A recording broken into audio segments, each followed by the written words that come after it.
Hello everybody, it's vanburman here, welcome back. Today we're going to be talking about CyberPunk 2077. Like I mentioned before on a previous video, we were just going through it before it launched. I've now put in a good few hours, probably 12, 13 hours of actual, proper gameplay. There have been some issues with it in terms of it running and stuff, or more crashing, I guess. And I've had a numerous amount of bugs, of course. So I'm going to start with the positives for Cyberpunk 2077. There is no story spoilers or anything like that within this at all, so you don't have to worry about that. The spoiler is that it will be in my top 5 games of 2020. I know, crazy. Who would have seen that coming? And I think that's about as far as I would go. I mean, and I'm enjoying it, so or it wouldn't be in the list. And unfortunately, that's where my overall positivity ends. Now, when I say, I've seen that obviously there's a lot of conjecture around the around the Metacritic score. I think it was at 90 I think, or 91 last time I read anything about it. And for me, I think that is too high of a score for this game. My personal, if I had a rating so far, my half-time rating, if you want, is probably around 8 out of 10 as opposed to 9. But that's not taking anything away from it. You know, 8 out of 10 is a decent, well, it's a great game. And I think that is quite fair for what I've experienced so far. And, you know, maybe if when looking at this slightly more as a balanced picture in terms of how I'm influenced in terms of how the PlayStation 4 looks, the Xbox One looks, you know, it's probably more like a 7, unfortunately, for that. But my personal experience is an 8. I have really enjoyed it so far. I am still enjoying it. I still want to play it as well. You know, I've not had any difficulty with, sounds like a stupid thing to say, but because it's recreational, but in terms of motivation, sometimes games take a bit of sticking with in order to properly get stuff out of it. And that's happened with me with The Witcher 3 in the first case. I had to do that, but I haven't had to with Cyberpunk. Like I say, I've been really enjoying it.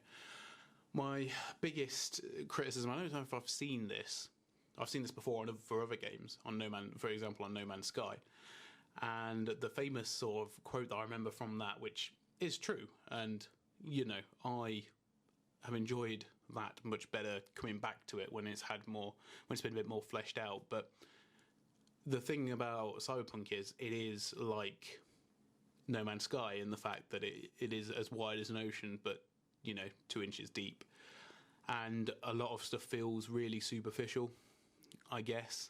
Well, no, I guess it does.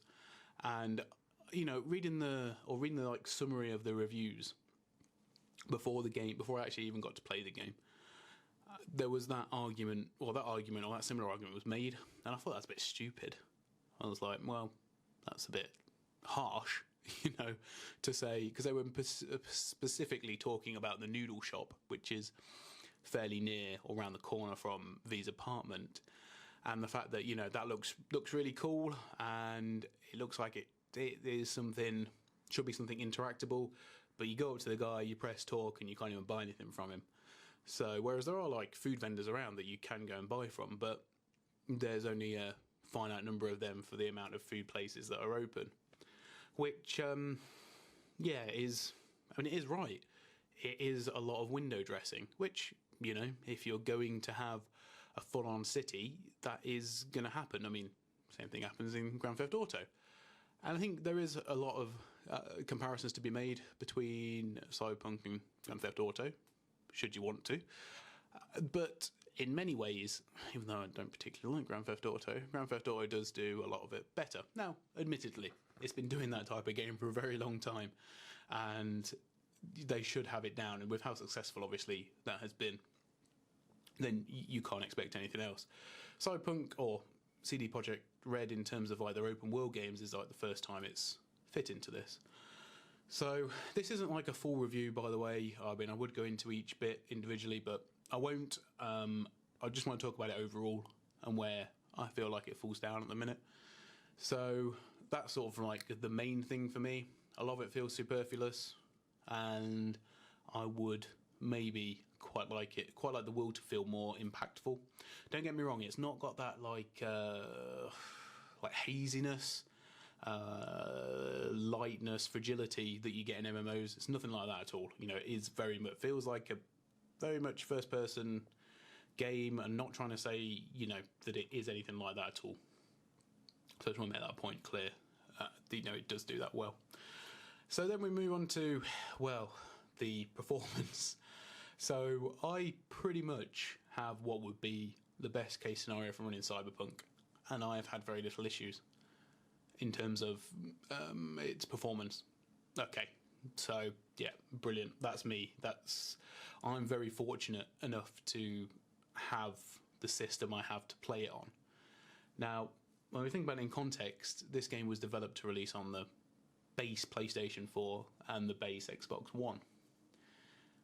If you have seen any of the comparisons, in fact, I'll try and get a comparison and put it up now.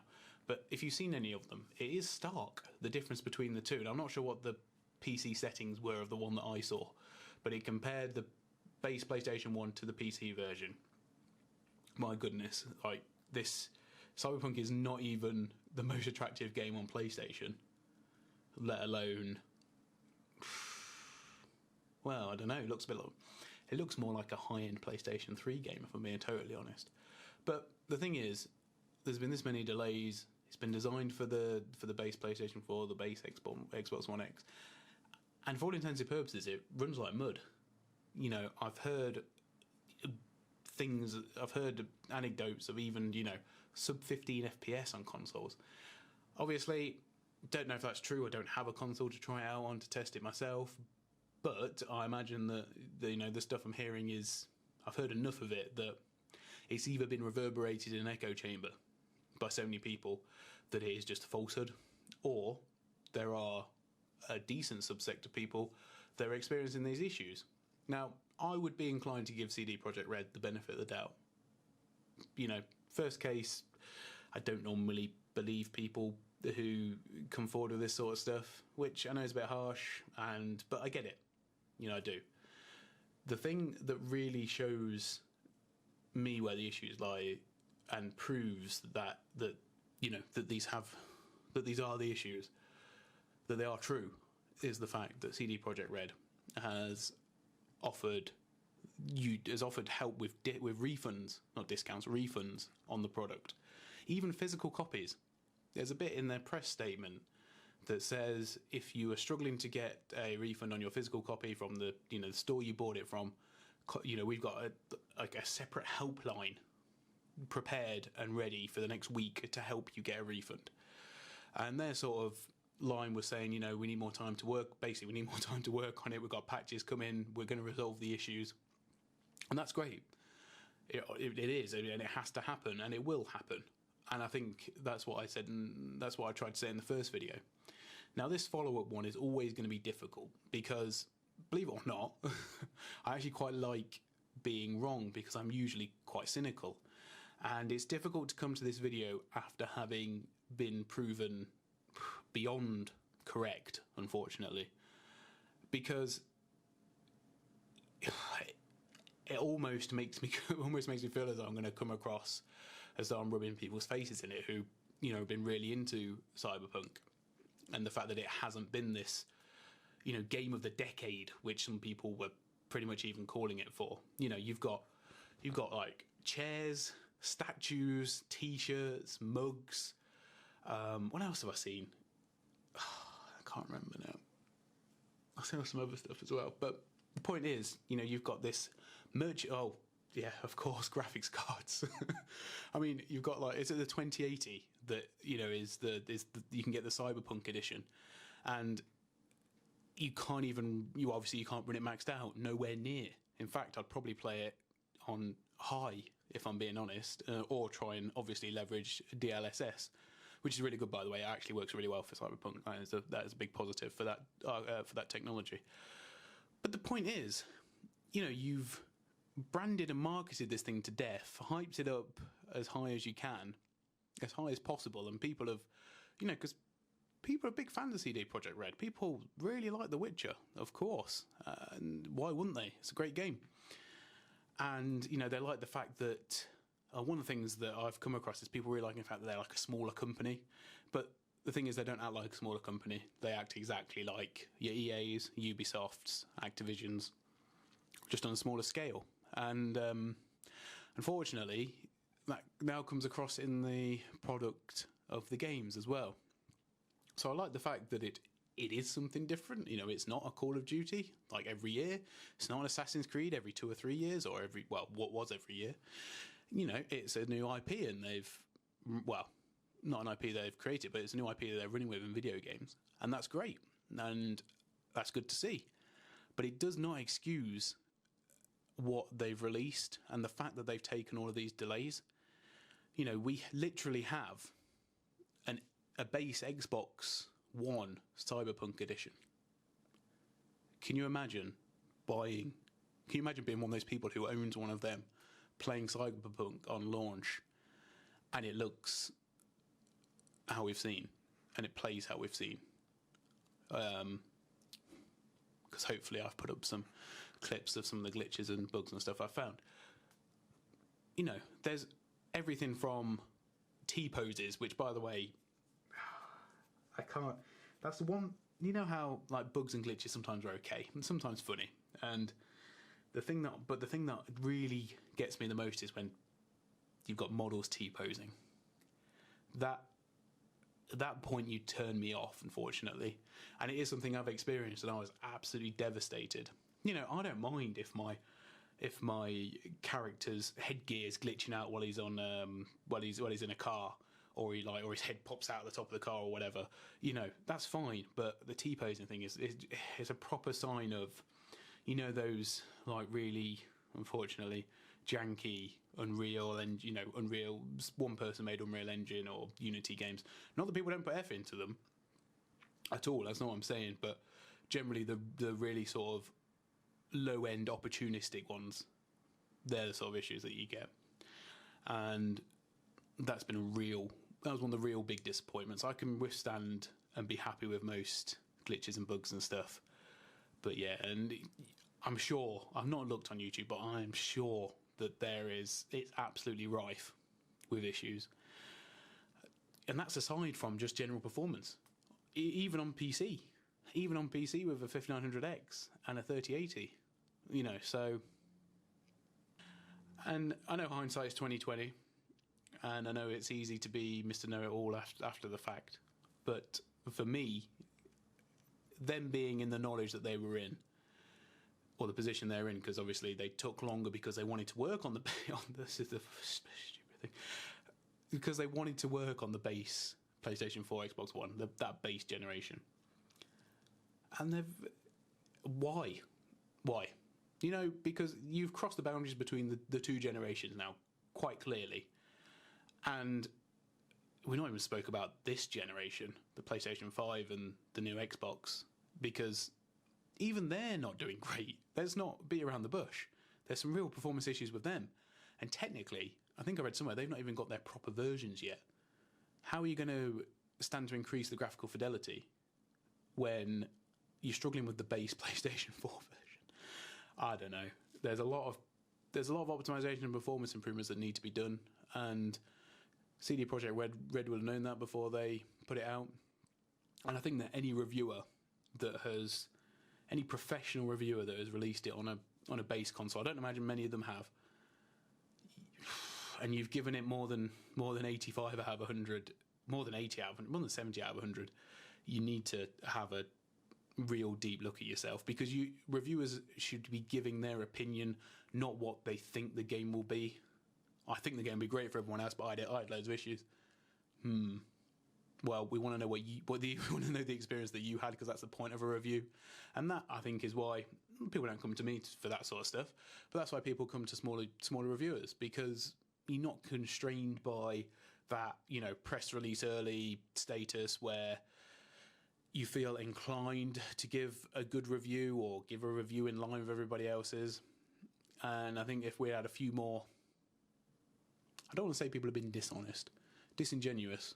If we'd have had more genuine reviews of genuine experiences, I think we'd have had a much more balanced. We would have a much more balanced score for it. And not that I hate games getting 90s or even 100 potentially, but you've got to earn it. And in my opinion, in retrospect, CyberPunk should have taken an extra year. And unfortunately, that's probably the worst bit, and they would have been slated for it, and I get why they didn't do it, but they should have said, we're not releasing it on the base consoles. It can come out on the PlayStation 4 Pro, and it can come out on the Xbox One X. It can come out on that. I forget with the Xbox. It's like the naming convention is ludicrous, really. But the other consoles aren't. The two below are not powerful to do it. In fact, even the improved versions are cutting it fine. I know that would be against what Sony came out and said, and what Microsoft came out and said, and they're both going to be compatible. It's not a new generation. It's just a beefed up console for 4K. But my goodness, it is bad. And it's a shame, because I don't mind being wrong. In fact, I quite like to be wrong. This game had been as good as it was hyped. Brilliant. I get to play an amazing game. As it stands, I get to play a great game. And my first impression, I've not played through the whole story. The story has a bearing on the score. The story still has to be really good if it's to get 8 out of 10 from me. But that's where it is at the minute. So yeah, you will see it on my top 5 list, and I will mention all the good bits I've enjoyed, and we'll talk about where it fell down as well. But yeah, for me, I'm glad obviously I held off, because I don't like doing my top 5 games while there's still games that could potentially make it on the list. That's a big thing for me. I know that we've had the Game Awards and also all other sorts of stuff already. Game Awards, what a joke that is. But I prefer to do it properly, I guess, for my channel. And that's it from me. So if you guys have got any experience with Cyberpunk, let me know. My plan is actually to do a bit of a video on Cyberpunk with the test bench, not with my main computer, because I don't think that's not really a realistic. This isn't really a realistic gaming build. I think with the 3600, the Ryzen 3600, that's more like what someone who is building a gaming computer would go for. Probably the 5600X if you could get one, but the 3600, and then try some older graphics cards and just see where we land on it, because it's really interesting to see the performance, and then maybe even 6 months down the line do it again. I've got a good enough sample size here to be able to do it. I've got a GTX 1080, of course, that we've not looked at yet, but that would be really good to see where that falls, because it's not that many generations ago, a top tier card. So, because to me, in my mind, the 10 series is still a really good series of GPUs. But there you have it. I hope you enjoyed the video. As always, let me know what you think below. If you disagree with me and think I got it completely wrong, that is fine. But it's one of those. What's the saying? It's not bragging if you can back it up, right? So at the minute, we've had a lot of fluff and not good enough substance. Great substance without the hype, don't get me wrong. But I'm going to carry on playing it, and I will be playing it even tonight. And there you have it. Thanks for watching, guys. I'll see you very soon. Bye for now.